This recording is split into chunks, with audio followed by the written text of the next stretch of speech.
एक भगत था, एक संत था, और वो संत पतला दुबला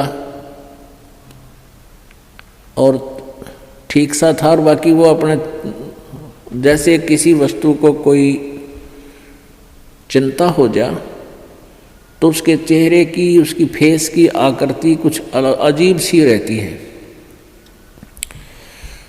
तो एक भक्त आता था उस संत के पास, बढ़िया फलों के दर्जन फल, सेब संतरे लिया करता। तो वो देखा करता था कि महात्मा जी बहुत चिंतित से रहते हैं और बहुत ही ज़्यादा स्वस्थ नहीं है, सेहत अच्छी नहीं है। और दूसरे भक्त वहाँ दूध लाते थे तो वहाँ डेग सा बढ़ा रहा करता दूध का, फलों की टोकरी बड़ी रहती थी। वो संत जी औरों को दे देते थे प्रसाद रूप में, और फिर खीर ख्यार बना के खिला देते थे। दूध आता था, चाय पानी दूध पी लेते थे, अपना थोड़ा बहुत जैसा पिया करते थे, बाकी भक्तों को पिला देते थे। तो वो एक धनी व्यक्ति जाता था, उनका सेवक, काफ़ी संतरे ले जाता, सेब ले जाता, अच्छे फल चढ़ा के आता, कुछ दक्षिणा दिया था। तो साधु से प्रश्न करता था कि महाराज जी आप कुछ चिंतित से रहते हो, क्या आप खाते पीते नहीं, आप पतले दुबले भी बहुत हो गए हो। महाराज जी कहने लगे भाई बस खा लेता हूँ जैसा रुचि बनती है। तो दूसरे दिन फिर उसने पूछा, दूसरे तीसरे दिन कि महाराज जी क्या आपको कोई चिंता है, आप कुछ खाते पीते नहीं। आप संत जी कहने लगे भाई मुझे बहुत चिंता है, और इसलिए मेरे को कुछ खाया पिया ना जाता। तो उस धनी व्यक्ति ने सोचा भी साधु संतों की भी क्या चिंता हो है बता, हमारे कैसे गृहस्थियों ने तो 100 चिंताएं हों, पर संतों को क्या चिंता। उसने कहा महाराज जी आपको ऐसी कौन सी चिंता सता रही है। साधु ने कहा कि भाई मुझे मौत दिखाई देती है मेरी, मैं मरूंगा, इसलिए मेरे पर ज़्यादा रुचि खान पीन में नहीं, मुझे चिंता बनी रहती है कि मेरी मृत्यु होगी। तो संत कहने लगे जी कब होगी आपकी मृत्यु। अब उस भक्त ने सोचा कि अभी निकट भविष्य में ही शरीर छोड़ते होंगे 2-4 दिन में। उस समय उस संत की 40-45 साल की आयु थी। उन्होंने बताया कि भाई अभी मेरी 40 वर्ष बाद मृत्यु होगी, 40 वर्ष के बाद, और आज मेरी 45 वर्ष की आयु हो चुकी है। तो वो धनी इस भगत कहने लगा हे महाराज जी यह भी कोई चिंता हुई, मरना तो सब ने है, मृत्यु तो सबकी होगी, और साधु संत भी ये चिंता करें, कमाल की बात है, खा पिया करो, मौज करो, है ये तो सब ने मरना है क्या। अब वो प्रतिदिन आवे और यह बात कहे कि महाराज संत भी कदे मृत्यु तो डरा करें, ये तो सब ने मरना है, ये तो क्या बात है, खूब बड़े बड़े लेक्चर डाले। अब उस संत ने सोचा यो रोज दुखी करेगा, ला इसकी फड़क निकाल दूं। उसका मित्र था राजा, संत का, और संत ने उस राजा से, मित्र नहीं उसका सेवक था, राजा से कहा कि संत ने कि वो जो धनी व्यक्ति है एक सेठ, उसको फांसी की, सूली की सजा सुना दे, फांसी की, लेकिन तोड़ना नहीं है, उसके लिए कोई समय निर्धारित कर दे, महीने 20 दिन का, और उसके लिए कोठड़ी में बंद करके उसने सारा सामान रख उसके पास, दूध भी फल भी खूब ठाठ रखा, अच्छे बढ़िया घी दूध चूरमे खिला उसने। अब राजा अपने गुरुदेव का आदेश पाते ही राजा ने वो बुला लिया और कहा भी तेरे को फांसी की सजा सुनाई जाती है, तूने किसी व्यक्ति का मर्डर कर रखा है। अब वो धनी सेठ के सोच रहा है बड़ी बुंडी बनी है, तुमने तो किसी मृत्यु का कोई हत्या करी नहीं, देख फांसी की सजा होगी, दिन रख दिया 20-25 दिन, महीना 1.5 महीना जो भी। अब वो दिन तारीख दर दी, 25 तारीख 24 10 30 तारीख, वो 30 तारीख रख दी महीने की, या 14 6 8 जैसे भी कोई रख दी। तो हम अपने उदाहरण के लिए उसको 8वें रख दी जो 1 महीने बाद थी, और एक कोठड़ी में बंद कर दिया, उसके आगे फल और दूध के पूरे पात्र भरे रहे लोटे के लोटे। जब उस फांसी के दिन में 10 दिन पहले 20 दिन जब उसने हो लिया उसको कैद में, ये पक्का हो गया तेरी फांसी होगी। संत जी गए वहाँ, उनके कैद की कोठड़ी के अंदर से उसके पास से घूम निकले आगे को, उसने देखा श्रीयामा गए, गुरु जी गए, आवाज़ लगाई महाराज जी सुनियो महाराज जी। महाराज जी वापस आए, वन्य देखे थे को होगा तड़े बोल लेगा, मैंने देखते ही कौन से में है वो भगत कहा न देखा महाराज जी ने, भाई कौन है तू? अगजी में वो फलाना सेठ से। और सेठ को भी ये पता था, उस धनी को भी ये पता था कि राजा इनकी पूरी मानता है गुरु जी की, और गुरु जी तक पहुंचा संदेशा जब बात पड़े। तो उसने बताया जी मैं वो सेठ हूँ फलाना राम, मैं विशंबर दास हूँ। बोला अच्छा, अरे तू बहुत कमज़ोर हो गया बेटा, क्या बात है? बिल्कुल कमज़ोर हो गया, ये फल रखे हैं दूध रखा है, तो बहुत वीक हो गया, रहे खाता पीता कोई ना? ना महाराज जी कुछ नहीं खाया जाता, एक टूक भी नीचे नहीं जाता, बस धक्के तो गेरू है का दी रोटी अंदर जाती है शरीर में। क्या बात होगी? अब मेरे को फांसी की सजा सुना रखी है, कति झूठा केस है मेरे पर, गुरु जी मेरे पर दया करो, मेरी पीछा छुटवाओ। ने बोला रे खा पी मृत्यु तो सब क्यों नहीं बेटा, खा देख दूध के गिलास भरे धीरे फल रहे, खा बेटा ठाट से, मृत्यु सब क्यों? अरे नहीं महाराज जी कति मर गया मत है, कुछ नहीं खाया जाता।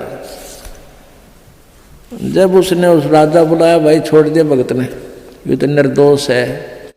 तब उस संत ने बताया कि भाई लाला जी जिस प्रकार तने 8वें दिखा थी ना, उन्होंने कहा था मैंने तो 8वें दिखाई दिए से, कुछ नहीं खाया जाता। तो बेटा तने जिस प्रकार ये 8वें दिखा है ना, क्योंकि आपको पता लग गया निश्चित होगी 8वें न तू फांसी टूटेगा, डर बिना कहाँ। तो इसी प्रकार मुझे मेरी 40 वर्ष बाद हुआ 8वें मन दिखाई दे आज, इसलिए मेरा इस संसार में रुचि रही नहीं। जिस प्रकार आपकी ना घर में रुचि, ना क्या की रुचि, ना तू खास खाने में रुचि तेरी, एक ना कोई रुचि नहीं थी, बस मरता हुआ खाऊं था, 8वें के गुण गाऊं था, उस 8वें पर ध्यान लगाऊं था। तो परमात्मा कहते, संत जी कहते हैं कि मैं भी भाई मन ने अपनी 8वें वह 40 साल पीछे आने वाली ऐसे ही नजर आ रही जैसे आप जी को अब दिखे थी। तो पुण्यात्माओं हमारे ऊपर इतना दबाव है इन तीनों गुणों का, इस त्रिगुणमयी माया का, कि हम 10 मिनट बाद भी याद नहीं रख सकते इस मौत को, और यह रखनी चाहिए, रखनी पड़ेगी। ज़्यादा से ज़्यादा 60 वर्ष 65 वर्ष 70 वर्ष तक ये शरीर ठीक रह सकता, घना स्वस्थ होगा। तो उसके बाद मान लिए चाहे 30-90 वर्ष भी उम्र होगी तो बस वह तो मौत तो ही बूढ़ा जीवन है, बाकी का तो। लेकिन भगवान की भक्ति आप पहले से ही कर रहे हो तो आने वाला बुढ़ापे में आपको बहुत सहयोग मिलेगा, हर तरह से पूरा सहायता देगा परमात्मा आपको। नहीं तो इस जीव के ऊपर ये बुढ़ापा सबसे बड़ा कहर होया करे। इसी प्रकार गीता जी अध्याय नंबर 7 के श्लोक नंबर 29 में बताया है कि जो उस तत्व ज्ञान के आधार से, उस तत्ब्रह्म से यानी परम अक्षर ब्रह्म से, अध्यात्म यानी सारे इस अध्यात्म ज्ञान से और सभी कर्मों से परिचित हो जाता है। आज के सत्संग में आपको इस कर्मों से परिचित कराया जा रहा है, अध्यात्म ज्ञान से परिचित कराया जा रहा है। तो वो व्यक्ति फिर जरा और मरण से छुटकारा पाने के लिए ही प्रयत्न करता है। जरा माने बुढ़ापा, मरण मीन मृत्यु। वो जरा माने बुढ़ापा यानी बुढ़ापे से और मृत्यु से छूटने के लिए ही प्रयत्न करता है, जो उस तत्व ब्रह्म से परिचित हो चुका है। क्योंकि वो तत्व ब्रह्म, परम अक्षर ब्रह्म ही हमारे को जरा और मरण से सदा के लिए छुटकारा दिला सकता है। सतलोक के अंदर जाने के बाद आपका शरीर वृद्ध नहीं होगा, आप जी की मृत्यु नहीं होगी। अब पुण्यात्माओं, हमने वो ज्ञान सुना नहीं, हमने स्वर्ग भी सुना था पर देखा नहीं था। स्वर्ग सुनते थे, स्वर्ग में बड़ा सुख है, लेकिन जान की इच्छा कति नहीं थी, मृत्यु नहीं चाहवा थे। अब इस तत्व ज्ञान के आधार से आपको इतना विश्वास हो जाएगा कि आप जी यहाँ से जाने की रुचि बनाओगे, क्योंकि यहाँ इतने कष्ट हैं संसार में, इसको देख देख कर इनसे तंग आकर के आपका मन हट जाएगा। और इस तत्व ज्ञान के आधार से आपको ये भी पता चलेगा कि ये तो आज नहीं, इस जन्म में नहीं, असंख्य जन्मों में पहले भी हो लिया और आगे भी होगा, यदि सतलोक नहीं गए। अब सतलोक में जाने के बाद आपकी पुनः जन्म नहीं होगा, वृद्ध अवस्था नहीं आएगी, बुढ़ापा नहीं होगा और मृत्यु नहीं हो। आज कोई भी प्राणी मृत्यु नहीं चाहता और सारे मरेंगे, 2 दिन आगे पीछे। समय आने पर सबकी मृत्यु होगी, मरना कोई नहीं चाहता। चाहे कोई 80 साल 90 वर्ष का बूढ़ा हो रहा है और चला जाता ना बैठा जाता है, कभी कड़ दुख है, कभी सिर दुख है, और फिर भी मृत्यु नहीं चाहता। ठीक है, ऊपर ले मन तो चाहे कह भी दे भगवान मन ठा ले, लेकिन जब ठाण का टाइम आवे ना, जब उल्टा हटता है कोई भी हटे, जिनको ज्ञान नहीं, भगत नहीं उल्टे हटते। एक बुढ़िया रोज न्यों कहा करती, हे भगवान मन ठा ले, मतलब दुखी दुखी होली इस परिवार ते, हे भगवान मन ठा ले।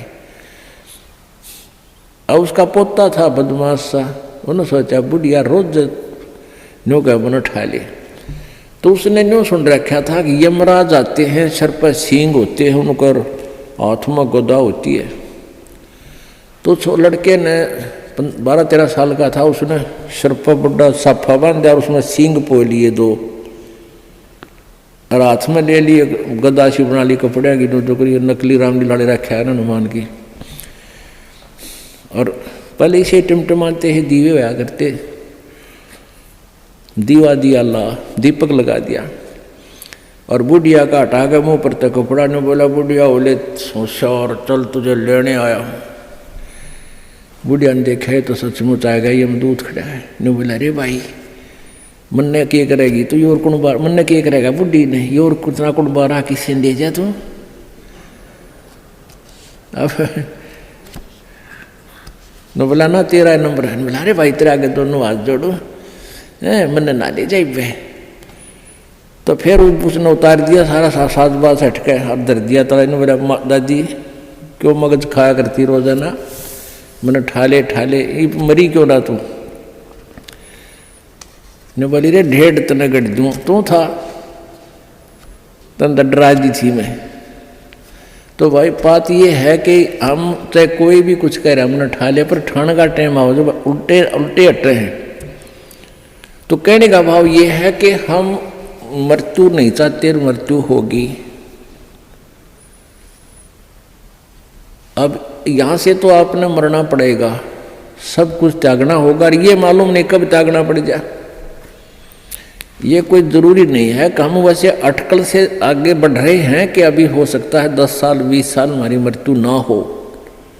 अब कोई 60 साल का ने सोचा 20 साल तो 80 साल तो जीवाएंगे, और क्या पता ये रोज दुनिया की मृत्यु होने लग रही, कोई 20 साल का, कोई 10 वर्ष का, कोई 50 वर्ष का, कोई 60 वर्ष का।